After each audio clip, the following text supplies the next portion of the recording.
The Philippine Statistics Authority, or PSA, reported that the efforts of President Ferdinand R. Marcos Jr.'s administration have been effective in reducing consumer prices. One key measure cited is the implementation of a maximum suggested retail price, or MSRP, which requires rice retailers to sell imported rice at no more than 45 pesos per kilo. As a result, the country's overall inflation rate eased further from 1.8% in March to 1.4% in April. This marking the lowest level since November 2019.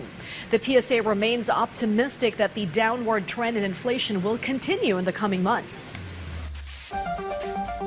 Malaki yung naging epekto nung ginagawa ng gobyerno para sa pagbaba ng inflation ng bigas. Ang ating pong MSRP ngayon ay 45 pesos per kilogram. Madami na po tayong nakikita across provinces na may 45 pesos na bigas and even lower for some provinces na hindi po natin nakikita ng mga nakaraang buwan dahil mga nakaraan talaga pong nasa 50s pa, 50 pesos pataas po yung ating yung presyo ng ating bigas. So, yes po, malaki yung naitulong nung ginagawa ng gobyerno at nakaambag ito dun sa pagbaba o pagbaba ng presyo ng bigas at pagkakaroon natin ng negative inflation sa bigas mula noong January 2025.